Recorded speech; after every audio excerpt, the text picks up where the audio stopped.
Cette petite fille, aveugle, a été jetée dans un trou au milieu de nulle part. Et alors qu'elle perdait espoir, elle entend la voix d'un milliardaire au-dessus du trou. Au moment où elle pensait qu'elle allait être sauvée, quelqu'un apparaît, derrière le milliardaire, et fait quelque chose de terrible.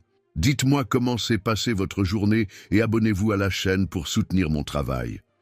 Le soleil tapait impitoyablement sur le paysage aride lorsque Antoine Dubois gara son 4x4 près du site de prospection. Le vent chaud soulevait la poussière ocre, tandis qu'il ajustait le col de sa chemise, déjà trempé de sueur. En tant que propriétaire d'une des plus grandes entreprises pétrolières du pays, il était habitué au confort de son bureau, climatisé, mais certaines visites techniques exigeaient sa présence personnelle. Il consulta sa montre, presque midi. La chaleur était étouffante, mais il devait vérifier personnellement les conditions du terrain avant d'approuver le nouveau projet d'exploration. Alors qu'il marchait sur la zone délimitée, un son inattendu rompit le silence. On aurait dit un pleur lointain et étouffé. Antoine s'arrêta, fronçant les sourcils. Le son était tellement hors contexte dans cet environnement désolé qu'il pensa un instant qu'il imaginait des choses. Mais non, il était de retour. Un sanglot faible, presque imperceptible, porté par le vent. Il suivit la direction du son, ses pas prudents sur le terrain accidenté. Le pleur devint plus net, jusqu'à ce qu'Antoine se retrouve devant une ouverture dans le sol, un trou profond, aux parois irrégulières de terre rouge. Son cœur s'emballa lorsqu'en s'approchant du bord, il distingua une petite silhouette recroquevillée au fond. C'était une enfant, une fillette. Elle ne devait pas avoir plus de 6 ans. Elle était sale, les cheveux emmêlés et collés à son front par la sueur. Dans ses petites mains tremblantes, elle tenait fermement une canne blanche. Des lunettes de soleil brisées dissimulaient partiellement son visage maculé de terre et de larmes. « Mon Dieu !» murmura Antoine, sentant son sang se glacer malgré la chaleur. « Et petite, ça va, tu m'entends ?» La fillette leva le visage dans la direction de sa voix, mais ses yeux ne le fixaient pas. C'est alors qu'Antoine réalisa. Elle était aveugle. Son cœur se serra encore plus face à cette constatation. « Qui est là ?» La voix enfantine sortit tremblante, effrayée. « S'il vous plaît, aidez-moi, j'ai soif. »« Calme-toi, je vais te sortir de là, » répondit Antoine, évaluant déjà la meilleure façon de descendre jusqu'à elle. Le trou n'était pas si profond. Peut-être 3 mètres, mais les parois étaient instables, des morceaux de terre se détachant à chaque mouvement. Il était tellement concentré à trouver un chemin sûr vers la fillette qu'il n'entendit pas les pas se rapprocher derrière lui. Lorsqu'il remarqua finalement la présence, il était déjà trop tard. Un coup violent frappa son dos, le projetant en avant. Antoine sentit le monde tourner alors que son corps dégringolait. L'impact contre le sol fut brutal, coupant tout l'air de ses poumons. Pendant quelques secondes, tout ce qu'il put faire fut essayer de respirer, tandis que des points lumineux dansaient dans sa vision. La fillette cria, effrayée par le bruit de sa chute. Lorsqu'il parvint finalement à s'asseoir, Antoine leva les yeux, mais ne vit que le cercle de ciel bleu au-dessus d'eux. Quiconque l'avait poussé avait déjà disparu. « Hé, ça va ?» dit-il, essayant de garder une voix calme malgré la douleur qu'il ressentait. « Quel est ton nom ?»« Jeanne, » répondit-elle, tremblant encore. « Jeanne Moreau. »« Bonjour, Jeanne, je suis Antoine. Ne t'inquiète pas, je vais trouver un moyen de nous sortir tous les deux d'ici. » Mais alors qu'il examinait les parois abruptes, autour de lui, une sensation glaciale de terreur commença à s'installer dans sa poitrine. Son téléphone portable avait été détruit dans la chute. La zone était isolée, loin de toute route principale. Et le soleil commençait sa descente à l'horizon, emportant avec lui la chaleur du jour. La nuit approchait, et avec elle, la certitude que personne ne savait où ils étaient. Le vent commença à souffler plus fort là-haut, emportant avec lui la première volée de sable qui tomba sur eux. Jeanne se recroquevilla encore plus, embrassant ses genoux. « J'ai peur, » murmura-t-elle. Antoine déglutit difficilement, sentant la même peur grandir dans sa poitrine. Mais il ne pouvait pas le montrer, pas maintenant, pas quand une enfant Aveugle et effrayé dépendait de lui. Tout ira bien, dit-il, essayant de se convaincre autant qu'elle. Je te le promets. Mais alors que les ombres s'allongeaient et que la température commençait à baisser, une question martelait son esprit. Comment une fillette aveugle avait-elle pu se retrouver au fond de ce trou? Et pourquoi quelqu'un avait-il essayé de faire de même avec lui? Le vent hurlait là-haut, comme s'il se moquait de ses doutes. La nuit serait longue, et ce n'était que le début d'un cauchemar qui changerait sa vie à jamais. La nuit apporta avec elle un froid mordant qui fit trembler Jeanne de façon incontrôlable. Antoine enleva sa veste et l'enroula autour des petites épaules de la fillette, mais le tissu fin offrait peu de protection contre la température qui chutait. Les parois de terre autour d'eux semblaient aspirer toute la chaleur du jour, ne laissant qu'une humidité glacée qui s'infiltrait dans leurs os. « Tu habites près d'ici, Jeanne ?» demanda-t-il, essayant de faire parler la fillette. La peur de l'obscurité était encore plus intense pour quelqu'un qui vivait déjà dans un monde sans lumière. « Je ne sais pas, » répondit-elle, la voix entrecoupée par le froid. « Je dormais quand ils m'ont amené. La voiture a roulé longtemps. » Antoine sentit un frisson qui n'avait rien à voir avec le froid. La confirmation de ses soupçons, quelqu'un avait délibérément abandonné une enfant aveugle dans ce trou, lui retourna l'estomac. Les heures s'étiraient. Jeanne finit par s'endormir épuisée, appuyée contre l'épaule d'Antoine. Il resta éveillé, observant le ciel étoilé au-dessus d'eux, son esprit une tempête d'inquiétude. Ce n'était pas seulement le danger immédiat qui l'inquiétait. En tant qu'homme d'affaires prospère, il était habitué à gérer l'envie et l'ambition, mais ça, c'était différent. C'était calculé, cruel. L'aube ramena la chaleur impitoyable. La soif, déjà gênante la nuit précédente, devint une torture. Les lèvres de Jeanne étaient gercées et elle parvenait à peine à parler. Antoine tenta de creuser les parois à main nue, mais ne réussit qu'à s'écorcher les doigts. La terre, trop friable pour offrir un support, s'effondrait à chaque tentative d'escalade. « J'ai faim », murmura Jeanne, sa voix faible, « et j'ai mal à la tête. » Antoine savait qu'ils avaient besoin d'aide urgente. La déshydratation commençait déjà à les affecter tous les deux et le soleil était encore bas à l'horizon. Les prochaines heures seraient encore pires. C'est alors qu'il entendit quelque chose, un bruit lointain, comme le grincement de vieilles roues. Rassemblant ses dernières forces, il se mit à crier à l'aide. Jeanne, effrayée par son désespoir soudain, se mit elle aussi à pleurer et à appeler à l'aide. Les minutes qui suivirent parurent une éternité. Le son s'était arrêté. Quelqu'un avait-il écouté?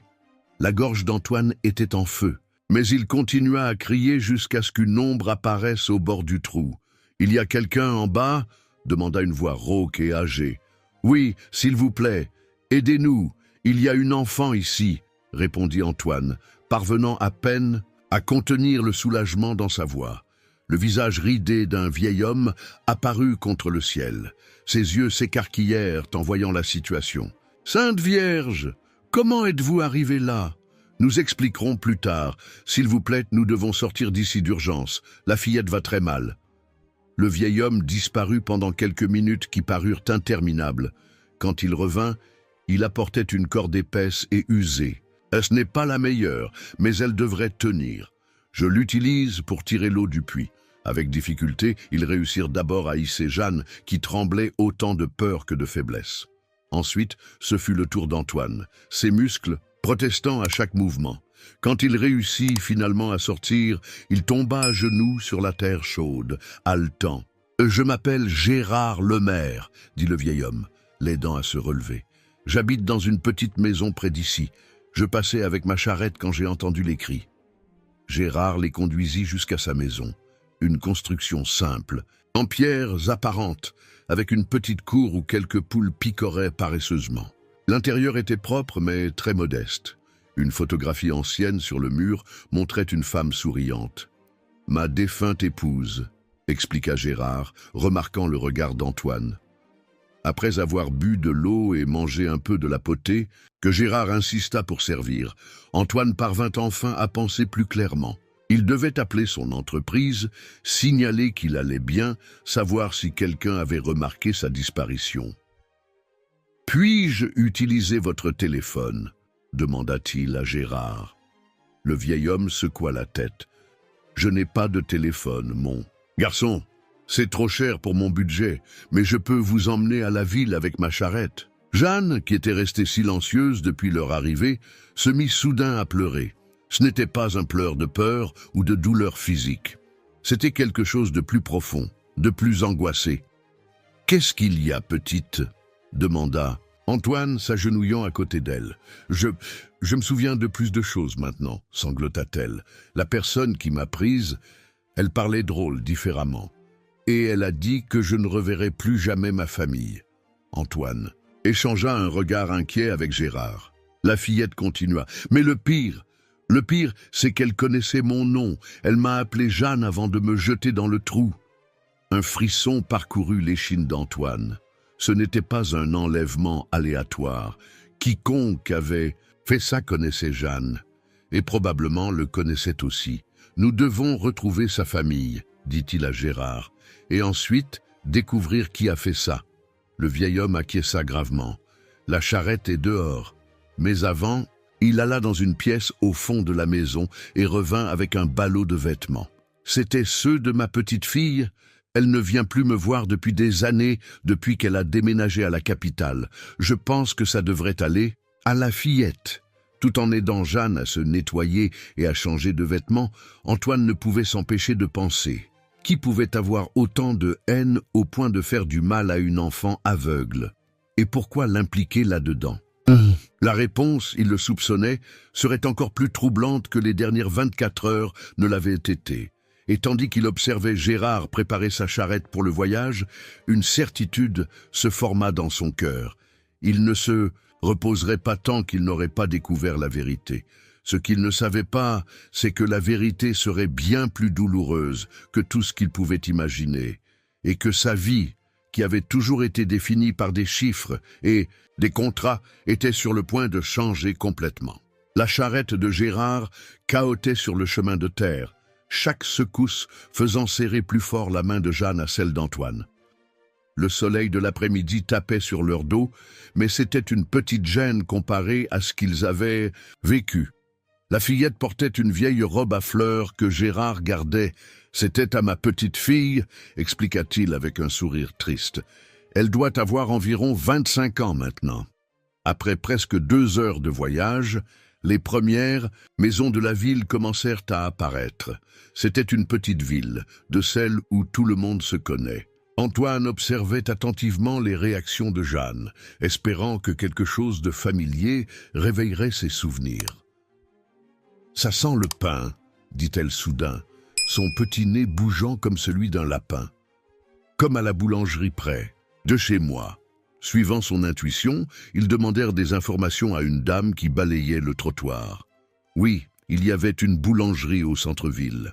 Et oui, elle connaissait une fillette aveugle qui avait l'habitude de passer par là avec sa tante.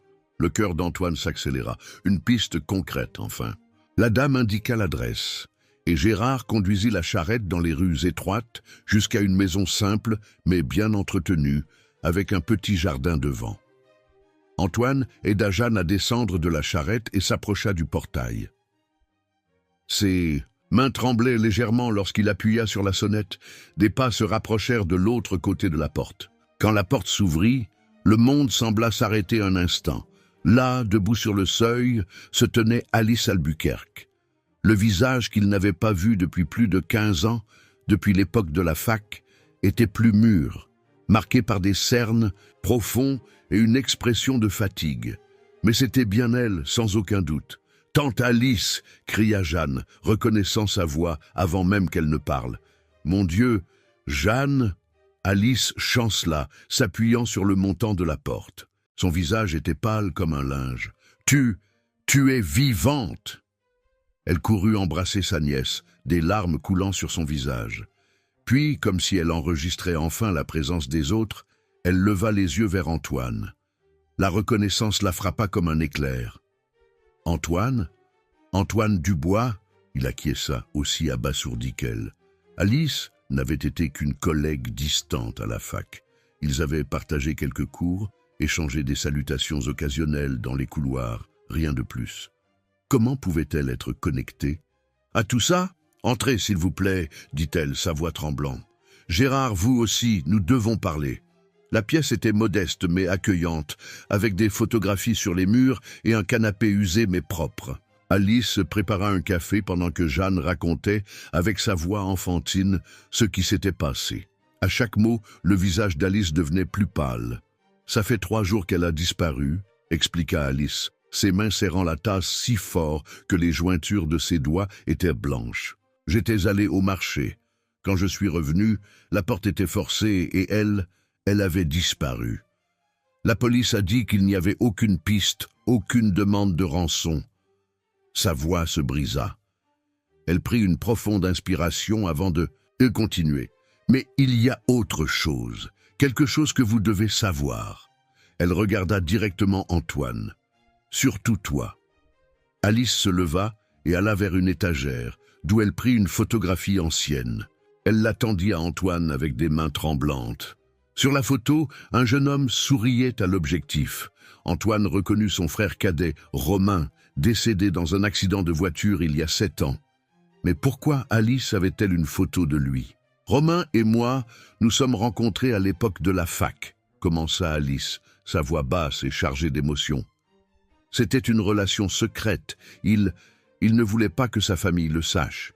Il disait que c'était compliqué, que son père n'accepterait jamais.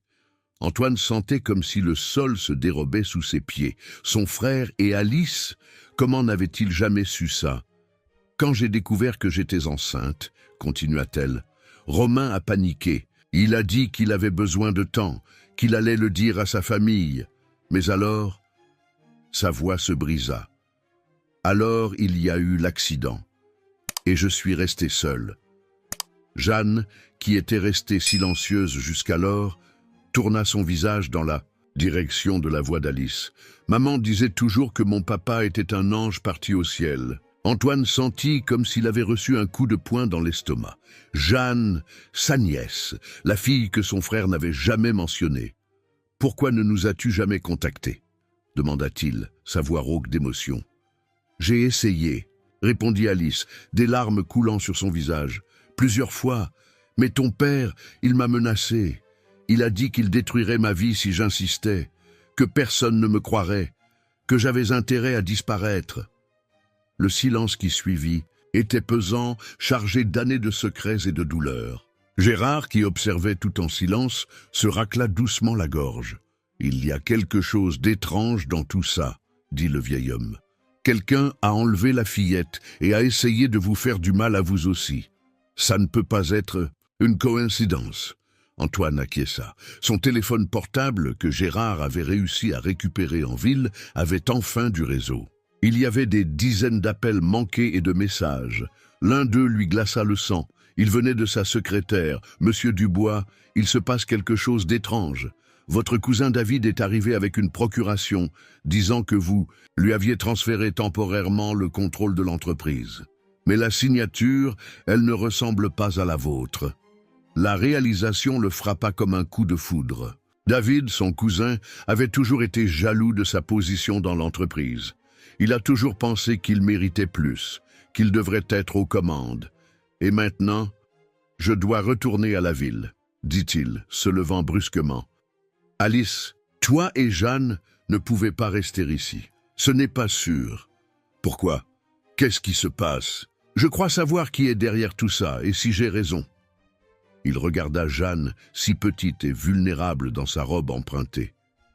Aucun de nous n'est en sécurité. C'est alors que des coups violents à la porte les firent tous se figer. Une voix connue appela de l'autre côté. « Alice, tu es là? J'ai des nouvelles de Jeanne. » C'était David. Et au ton de sa voix, il ne s'attendait pas à trouver Antoine là.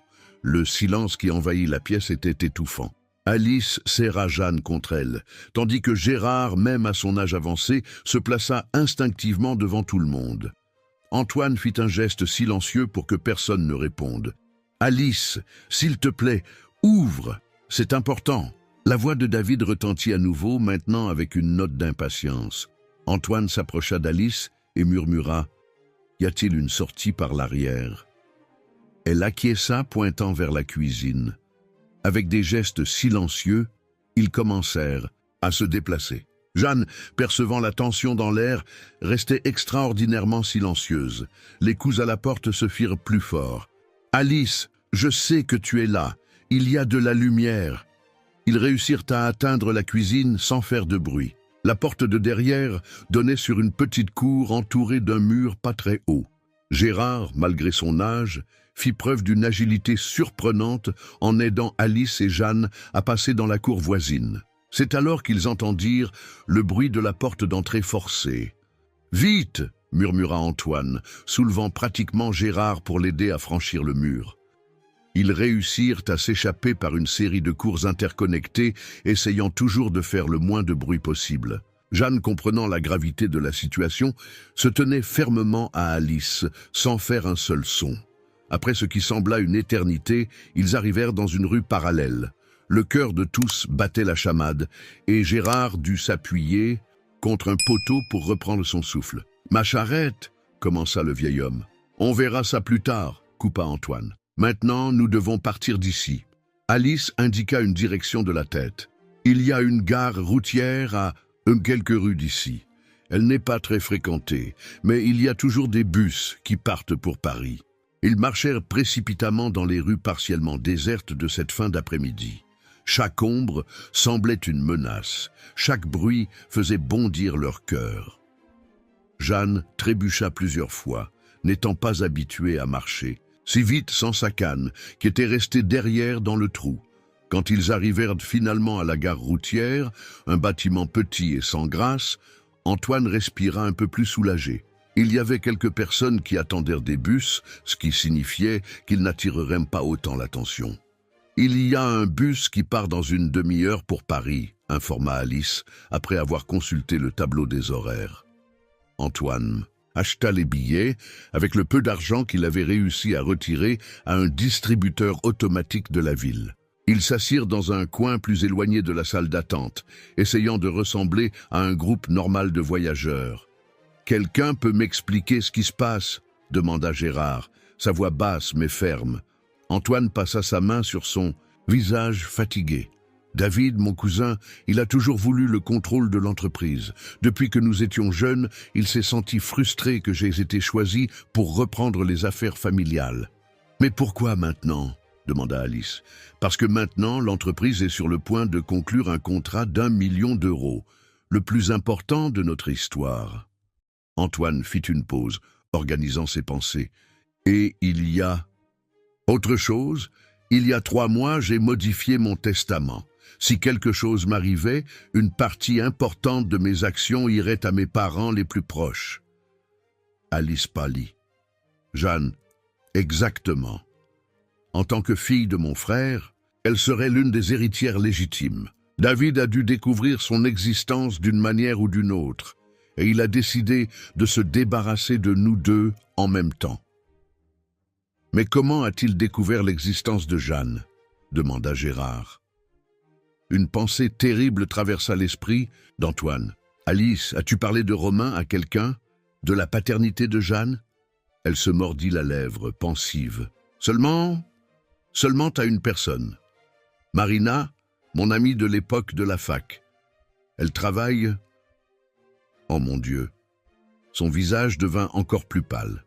« Elle travaille comme secrétaire dans votre entreprise. » Les pièces du puzzle commençaient à s'emboîter.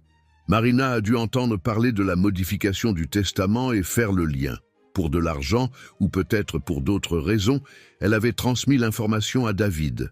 Jeanne, qui était restée silencieuse jusqu'alors, tira la manche du pull d'Antoine. « Tonton, je peux t'appeler tonton ?» Son cœur fondit un peu. « Bien sûr que tu peux, petite. » « Tonton, je me souviens d'encore une chose. La personne qui m'a emmené, elle portait un parfum fort, comme celui qu'il y avait chez toi quand on est allé chercher mes affaires, tante Alice. » Alice fronça les sourcils. « De quoi parles-tu, ma chérie? La semaine dernière, quand cet homme est venu te faire signer des papiers, il avait la même odeur. » Antoine et Alice échangèrent des regards alarmés. « Quel homme, Jeanne? » « Il a dit qu'il était avocat. » qu'il avait besoin que tante Alice signe des documents à mon sujet. Alice se couvrit la bouche avec ses mains. « Mon Dieu, j'ai signé. Il a dit que c'était des documents de l'école pour une sortie. Je n'ai même pas bien lu. C'était probablement une renonciation à des droits, dit Antoine, sentant son estomac se nouer. David préparait le terrain, s'assurant que tu ne pourrais rien réclamer au nom de Jeanne. Le haut-parleur de la gare routière annonça que le bus pour Paris arrivait. Ils se levèrent, toujours tendus, observant chaque mouvement autour d'eux. « Où allons-nous » demanda Gérard. « D'abord dans un endroit sûr, répondit Antoine. Ensuite, nous allons mettre fin à ce cauchemar. » En marchant vers le quai, Antoine ne pouvait s'empêcher de penser à la façon dont sa vie avait basculé en moins de 48 heures. Mais en regardant Jeanne, tenant fermement la main d'Alice, il savait qu'il n'avait pas le choix. Elle était de sa famille, la famille qu'il ne savait même pas qu'il avait, et il ferait n'importe quoi pour la protéger. Le bus arriva. C'est Farès tranchant la pénombre du début de soirée. En montant à bord, Antoine eut la sensation troublante qu'ils étaient observés. Il se retourna rapidement, mais ne vit que des ombres dansant sur les murs de la gare routière. Le chauffeur démarra le moteur et le bus commença à avancer. Par la fenêtre, Antoine observa la petite ville s'éloigner, ses lumières diminuant, jusqu'à ne devenir que des points distants dans l'obscurité. Le vrai défi, il le savait, était encore à venir. David n'abandonnerait pas facilement. Et tandis que le bus suivait la route sombre, Antoine commença à formuler un plan. Ce ne serait pas facile, mais il fallait que ça marche. Pour Jeanne, pour Alice, pour Romain. Et pour la vérité qui était restée enfouie si longtemps. Le trajet en bus dura 4 heures qui parurent une éternité. Jeanne finit par s'endormir sur les genoux d'Alice, tandis que Gérard ronflait doucement sur le siège voisin. Antoine resta éveillé, son esprit travaillant sans relâche, planifiant les prochaines étapes. Ils arrivèrent à Paris, vers 2 heures du matin. Les rues étaient pratiquement désertes, seuls quelques taxis circulaient occasionnellement. Antoine les conduisit jusqu'à un hôtel modeste mais propre dans le centre de la ville. Ce n'était pas le genre d'endroit où il séjournerait normalement, mais c'était justement pour ça qu'il l'avait choisi. David ne penserait jamais aller chercher là. « Nous devons nous reposer, » dit-il, après avoir installé tout le monde dans 2 chambres communicantes. « Demain matin, nous commencerons à agir, mais le sommeil ne vint pas facilement. » Allongé sur le lit inconfortable, Antoine ne pouvait s'empêcher de penser à son frère Romain. Comment n'avait-il rien remarqué? Comment n'avait-il pas vu les signes? Il se souvenait de quelques fois où son frère avait semblé vouloir raconter quelque chose d'important, mais avait toujours renoncé au dernier moment. Le soleil était déjà levé lorsqu'il réussit finalement à s'endormir, seulement pour être réveillé 2 heures plus tard par des coups légers à la porte qui reliait les chambres. C'était Alice. « Désolée de te réveiller, dit-elle, paraissant aussi fatiguée qu'il se sentait. Mais Jeanne a de la fièvre. » La fillette était allongée sur le lit, son petit visage rouge et couvert de sueur. « Ce doit être le stress des derniers jours, » commenta Gérard, qui était déjà réveillé également. « Il y a une pharmacie près d'ici, » dit Alice, inquiète, « mais nous n'avons presque plus d'argent. » Antoine vérifia son portefeuille. Il lui restait quelques billets. « J'y vais, restez ici et n'ouvrez la porte à personne. » L'air frais du matin aida à éclaircir son esprit tandis qu'il marchait jusqu'à la pharmacie. C'est alors qu'il remarqua le journal sur le présentoir. Un chef d'entreprise disparaît dans une zone de prospection. Son visage était en première page. Il acheta le journal avec les médicaments. L'article mentionnait son absence et citait David comme source, disant qu'il était profondément préoccupé par son cousin. De retour à l'hôtel, il trouva Alice essayant de faire boire un peu d'eau à Jeanne. La fillette était plus pâle que d'habitude. « J'ai apporté du paracétamol, » dit-il, tendant les médicaments à Alice. Puis, il appela Gérard à l'écart et lui montra le journal. « Il est en train de construire une histoire, » murmura le vieil homme après avoir lu l'article. « Si quelque chose vous arrive, personne ne trouvera ça bizarre. Nous devons agir vite. acquiesça Antoine. Mais d'abord, je dois avoir accès à mes ressources. David a dû bloquer mes comptes, mais j'ai une carte d'urgence qu'il ne connaît pas. Et après, Antoine regarda Jeanne qui avait finalement réussi à prendre le médicament et se reposait maintenant plus tranquillement. Après, nous allons révéler toute la vérité. Alice s'approcha d'eux, ses mains tordant nerveusement le tissu de son chemisier. « Il y a encore quelque chose que vous devez savoir, dit-elle, sa voix basse et tendue. À propos de l'accident de Romain, Antoine sentit son cœur se serrer. Qu'est-ce qu'il y a avec l'accident? Le soir où c'est arrivé, Romain m'avait appelé. Il a dit qu'il allait tout dire à sa famille, qu'il ne pouvait plus se cacher. Il a dit qu'il avait découvert quelque chose sur l'entreprise, quelque chose d'important. Quel genre de chose? Je ne sais pas exactement. Il a juste dit que c'était important, que ça changerait tout. Il avait prévu de me rencontrer le lendemain, mais... Sa voix se brisa. Mais il n'est jamais venu. La pièce devint silencieuse, seul le son de la respiration lourde de Jeanne remplissant l'air. L'esprit d'Antoine travaillait frénétiquement, reliant des points qu'il n'avait jamais remarqués auparavant. David était avec Romain ce soir-là, se souvint-il. Il a dit qu'ils étaient allés boire une bière, que Romain avait trop bu et avait insisté pour conduire. Non, la voix d'Alice s'éleva, effrayant tout le monde. Plus bas, elle continua. Romain ne buvait pas, jamais. Il me l'avait promis à cause de la grossesse. Gérard, qui était resté silencieux jusqu'alors, se racla doucement la gorge. « Messieurs, je crois que nous sommes confrontés à quelque chose de bien plus grand que ce que nous imaginions. » Antoine acquiesça, sentant un poids énorme sur ses épaules. Ce n'était pas seulement une question d'entreprise maintenant, il s'agissait de justice, pour Romain, pour Alice, pour Jeanne. La fillette bougea dans son lit, murmurant quelque chose dans son sommeil agité. Alice courut à son chevet, arrangeant les couvertures. « Tonton Antoine !» appela Jeanne, sa voix faible. « Je suis là, ma petite. J'ai rêvé de mon papa. » Il me souriait. Ces mots frappèrent Antoine comme un coup de poing dans l'estomac. Romain n'avait jamais connu sa fille, n'avait jamais eu la chance de la voir sourire, de l'entendre l'appeler « papa ». Qu'allons-nous?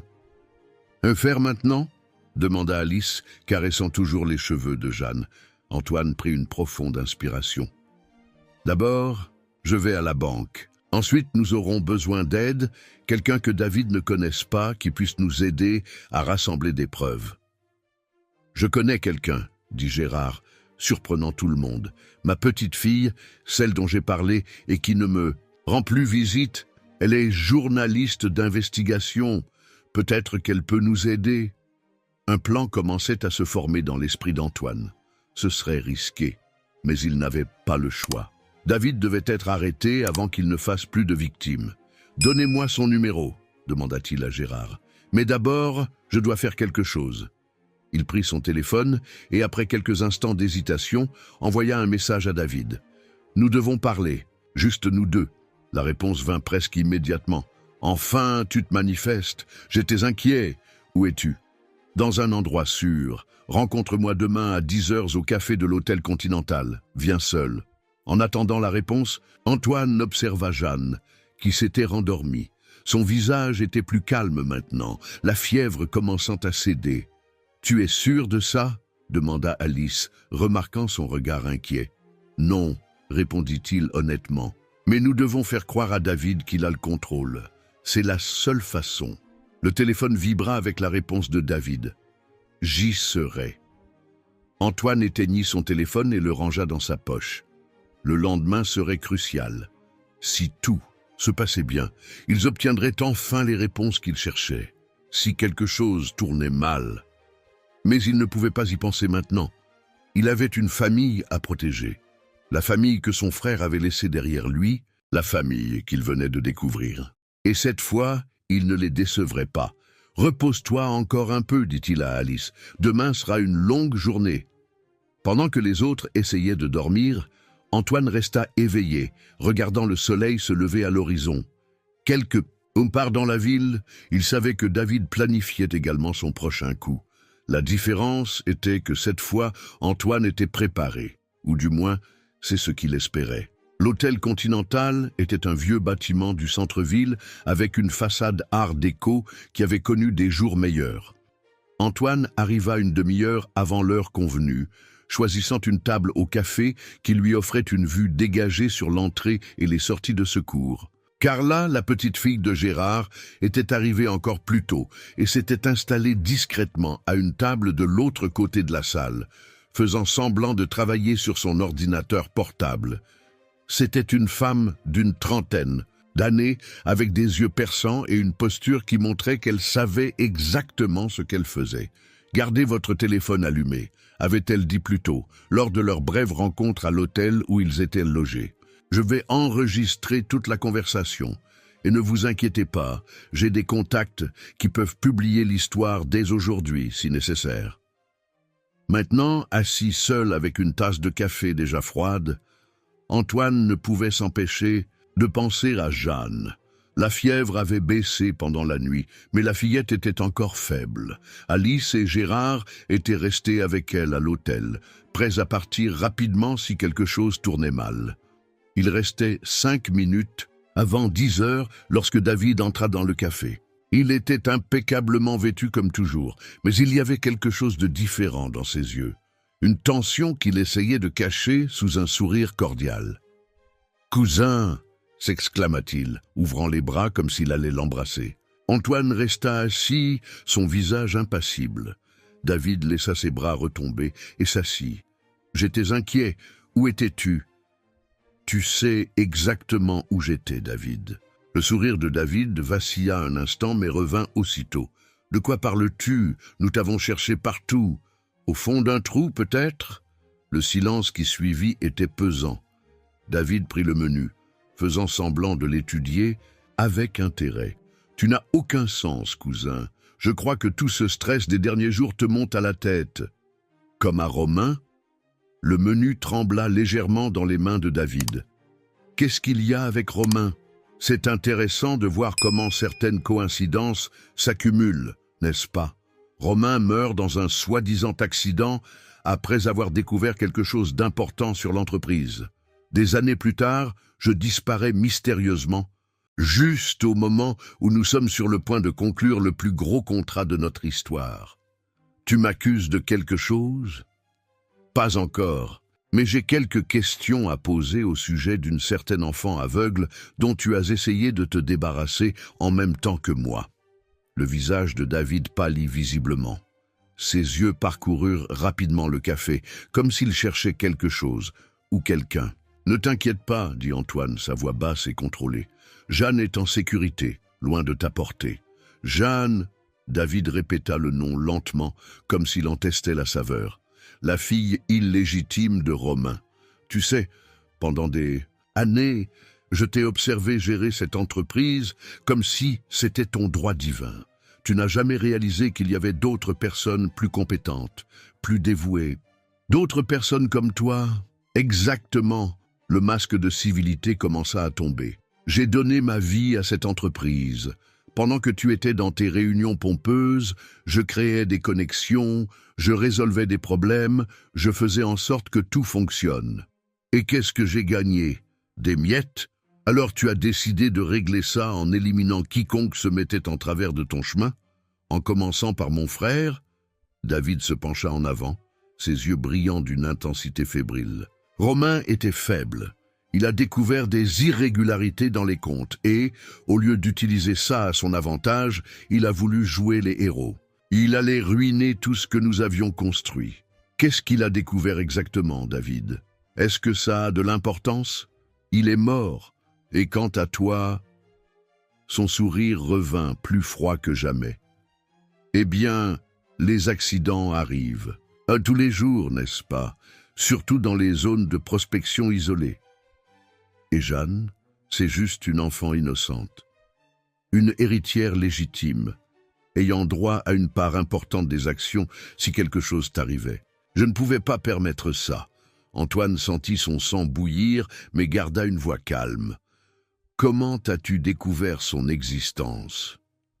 Ta chère secrétaire Marina est très dévouée, surtout quand elle est bien récompensée. C'est elle. qui a découvert la modification de ton testament ainsi que l'existence de la fillette. Et Alice, pourquoi l'impliquer? Cette idiote? David rit sans humour. Elle a signé la renonciation aux droits de Jeanne sans même bien lire. Elle était tellement préoccupée par les factures impayées de l'école. Il a été facile de lui faire croire qu'il ne s'agissait que de documents de routine. Chaque mot de David retournait l'estomac d'Antoine. Comment n'avait-il pas remarqué avant la véritable nature de son cousin? Tu sais ce qui est le plus ironique, continua David, s'adressant maintenant plus à lui-même. Si Romain était resté tranquille, si tu n'avais pas modifié ton testament, rien de tout cela n'aurait été nécessaire. Mais vous devez toujours compliquer les choses, n'est-ce pas? Et maintenant, quelle est ta prochaine étape? David haussa les épaules, une expression presque ennuyée sur le visage.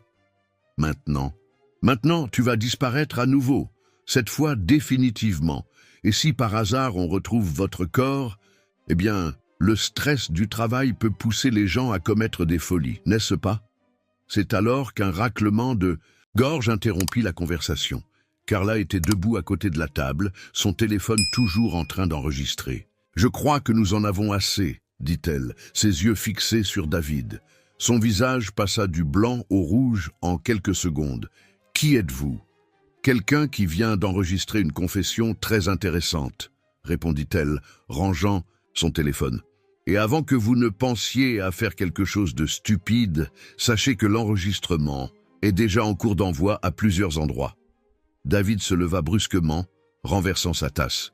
« Vous n'avez aucune idée de ce que vous venez de faire, » siffla-t-il, son visage tordu de rage. « Au contraire, » répondit Antoine, se levant également, « nous savons exactement ce que nous faisons. C'est fini, David. Tout va être révélé maintenant. » Mais il y avait quelque chose dans le sourire de David qui fit frissonner Antoine. « Vous êtes sûr de ça, cousin? Vous êtes sûr d'avoir pensé à tout ?» Avant qu'Antoine ne puisse répondre, son téléphone sonna. C'était Alice, sa voix étranglée par la panique. « Antoine, reviens vite! Quelqu'un a essayé de forcer la porte de la chambre. Jeanne a peur. Gérard. » La communication fut coupée. Antoine regarda David, qui souriait toujours. « Comme je l'ai dit, » dit son cousin doucement, « vous ne pensez jamais à tout. » Le trajet jusqu'à l'hôtel semblait interminable, même avec Carla conduisant aussi vite qu'elle le pouvait dans la circulation matinale. Antoine essayait d'appeler Alice à plusieurs reprises, mais tous les appels tombaient sur la messagerie vocale. Son cœur battait si fort qu'il avait l'impression qu'il allait sortir de sa poitrine. David était resté au café, arborant toujours ce sourire inquiétant. « Bonne chance, cousin !» furent ses derniers mots, chargés d'une ironie cruelle qui glaça le sang d'Antoine. Quand ils arrivèrent enfin à l'hôtel, la première chose qu'ils remarquèrent fut la porte de la chambre entr'ouverte. Le cœur d'Antoine s'arrêta un instant. Il poussa la porte lentement, se préparant au pire. La chambre était en désordre, tiroirs ouverts, vêtements éparpillés, meubles déplacés. Mais ce qui attira le plus son attention, c'était Gérard, assis par terre avec une coupure au front, soutenu par Alice. Jeanne était recroquevillée dans un coin, tremblant. « Qu'est-ce qui s'est passé ?» demanda Antoine, courant pour vérifier si le vieil homme allait bien. « C'était Marina », répondit Alice, sa voix tremblant. « Elle est apparue en disant qu'elle voulait t'aider, qu'elle regrettait d'avoir collaboré avec David. J'aurais dû me méfier. Comment a-t-elle découvert ? Où nous étions ? Elle a dû nous suivre depuis la gare routière, dit Gérard, grimaçant de douleur, tandis que Carla examinait sa blessure. Quand nous avons réalisé que c'était un piège, elle était déjà à l'intérieur de la chambre. Tonton Antoine ? La petite voix de Jeanne se fit entendre depuis le coin où elle était. Elle a emporté le dossier. Quel dossier ? demanda-t-il, s'approchant de la fillette. Celui que M. Gérard avait apporté, celui avec les vieux papiers de l'entreprise. Antoine regarda Gérard, qui acquiesça lourdement. « J'allais vous le dire. Quand ma petite fille m'a appelé hier soir, après que vous lui ayez parlé, je me suis souvenu d'une chose. Il y a 20 ans, je travaillais comme gardien dans votre entreprise. Vous Quoi? C'était avant que je ne prenne ma retraite et que je n'aille vivre à la campagne. À l'époque de l'accident de votre frère, je faisais le ménage dans son bureau. La veille de sa mort, j'ai vu Romain ranger des documents dans une enveloppe. Il avait l'air nerveux, inquiet. Antoine s'assit sur le bord du lit, sentant le poids des révélations. « Pourquoi n'avez-vous jamais rien dit ?»« Parce qu'il m'a demandé de garder les documents. Il a dit que c'était une assurance, au cas où il lui arriverait quelque chose. J'ai tout gardé pendant toutes ces années, mais je n'ai jamais eu le courage de regarder ce qu'il y avait à l'intérieur. Quand je vous ai rencontrés, vous et la fillette, dans ce trou, quelque chose m'a dit qu'il était temps de révéler ces papiers. Et maintenant, Marina les a emportés, conclut Carla, finissant de nettoyer la coupure sur le front de son grand-père. Elle a dit que David paierait bien pour les documents, ajouta Alice. Elle a essayé d'emmener Jeanne aussi, mais Gérard, il s'est mis devant... Le vieil homme haussa les épaules, comme pour minimiser son acte de bravoure. Je n'allais pas laisser cette vipère emmener la fillette. Antoine s'approcha de Gérard, posant une main sur son épaule. Merci. Pour tout. Ne me remerciez pas. Encore, répondit le vieil homme. Nous devons récupérer ces documents. Ce sont la preuve de tout ce que votre frère a découvert. Mais comment? Demanda Alice. Marina a déjà dû tout remettre à David à cette heure-ci. C'est Carla qui répondit, une lueur déterminée dans les yeux. Peut-être pas. Je connais Marina. Nous avons étudié ensemble au collège. Elle a toujours été cupide. Je parie qu'elle attend de voir qui paie le plus. Comment peux-tu en être sûr? Questionna Antoine. Parce qu'elle vient de m'envoyer un message, répondit Carla, montrant son téléphone. Elle veut me rencontrer. Elle dit qu'elle a une histoire qui pourrait m'intéresser. Un plan commença à se former dans l'esprit d'Antoine. C'était risqué, mais ça pouvait marcher. Où veut-elle te rencontrer? Dans un centre commercial, dans 1 heure, un lieu public, avec beaucoup de témoins. Elle ne sait pas que tu es impliqué dans tout ça, dit Alice, comprenant. Elle pense que tu es juste une journaliste qui cherche un scoop. Exactement, confirma Carla. Je peux y aller, faire semblant de m'intéresser à l'histoire? Non, interrompit Gérard. C'est trop dangereux. Marina n'est pas seule dans cette affaire. Ton grand-père a raison, dit Antoine, mais peut-être qu'on peut s'en servir à notre avantage. Jeanne, qui était restée silencieuse jusqu'à présent, se leva et marcha prudemment jusqu'à l'endroit d'où provenaient les voix. Tonton Antoine, tu te souviens quand Marina est venue ici? Son parfum, c'était le même que celui de la personne dans la voiture, le jour où ils m'ont enlevé. Un silence pesant tomba sur la pièce. Alice fut la première à comprendre. Elle n'aidait pas seulement David, elle a participé activement à tout. Ce qui signifie qu'elle en sait beaucoup plus qu'on ne l'imagine, compléta Carla. Antoine regarda chacun des présents, Gérard, toujours ensanglanté mais déterminé, Alice, protectrice aux côtés de Jeanne, Carla, avec son professionnalisme intrépide, et Jeanne, si petite et forte à la fois. C'était un groupe improbable, uni par le destin et par la recherche de la vérité. « Je vais avec toi au centre commercial, » dit-il à Carla. « Mais on va faire ça correctement. Marina veut jouer, alors on va jouer. » Pendant qu'ils discutaient des détails du plan, Antoine ne pouvait s'empêcher de penser à Romain. Qu'est-ce que son frère avait découvert qui était si important? Qu'est-ce qu'il y avait dans ces documents qui a poussé David à orchestrer toute cette machination élaborée? La réponse, il le soupçonnait, était encore plus sombre qu'il ne l'imaginait. Mais une chose était certaine. Cette fois, la vérité ne serait pas enterrée. Il le devait à Romain, à Jeanne, à tous ceux qui ont souffert à cause de l'ambition démesurée de David. L'horloge marquait 10 heures du matin. Dans 1 heure, il rencontrerait Marina. Et alors, finalement, toutes les pièces du puzzle commenceraient à s'emboîter, ou du moins, c'est ce qu'il espérait. Parce qu'au fond, une peur persistante l'inquiétait. Et s'il y avait quelqu'un d'autre impliqué? Et si David et Marina n'étaient que la pointe de l'iceberg?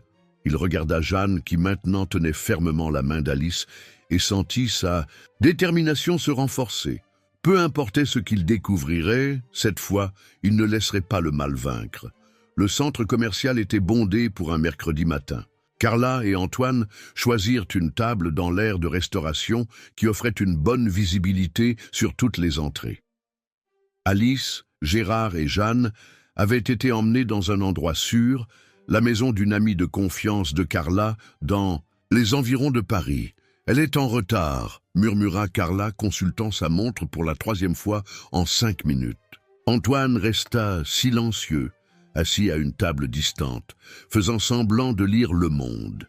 Il portait une casquette et des lunettes de soleil, une tentative simple mais efficace de déguisement. Son cœur lui faisait encore mal en se souvenant du moment des adieux, 1 heure auparavant. « Tu promets de revenir vite ?» avait demandé Jeanne, ses petits doigts agrippés à la manche de sa chemise. « Je te le promets, ma petite, et quand je reviendrai, nous allons régler tout ça une fois pour toutes. » Maintenant, attendant que Marina apparaisse, il se demandait s'il avait fait la bonne promesse. Tant de choses pouvaient mal tourner. « Ali !» chuchota Carla dans son micro discret. « Entraîneur !» Antoine ajusta légèrement sa position pour avoir une meilleure vue. Marina arrivait en marchant rapidement, sa posture tendue dénonçant sa nervosité. Elle portait une serviette marron, les documents de Romain. « Carla ?» appela Marina, s'approchant de la table. « Merci de me rencontrer. » « Marina, quelle surprise ton appel. Tu n'as jamais manifesté d'intérêt pour mon travail avant. » De comment? 2 femmes s'étudièrent un moment. Marina paraissait plus âgée que ses 30 ans, avec des cernes profonds et un léger tremblement dans les mains. « Les choses changent, » répondit-elle, s'asseyant. « J'ai une histoire qui va beaucoup t'intéresser. Quelque chose d'énorme sur Carvalho Pétrole. Vraiment. Et pourquoi me contactes-tu maintenant ?» Marina hésita, ses doigts tambourinant nerveusement sur la serviette.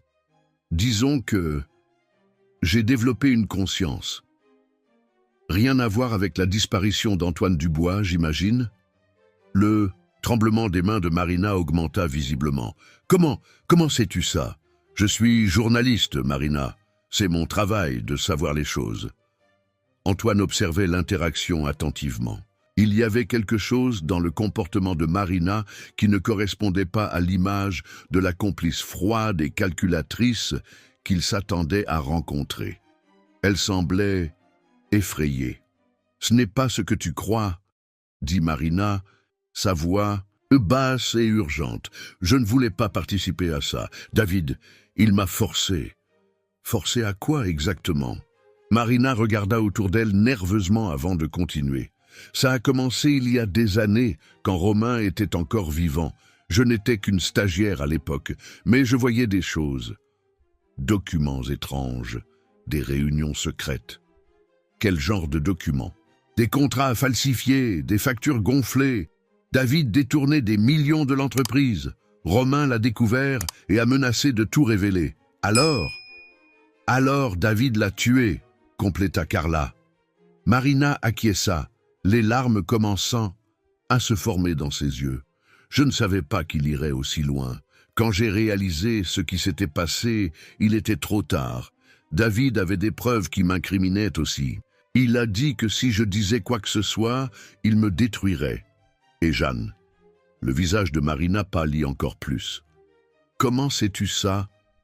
Je sais beaucoup de choses, Marina. La question est, qu'est-ce que tu vas faire à ce sujet?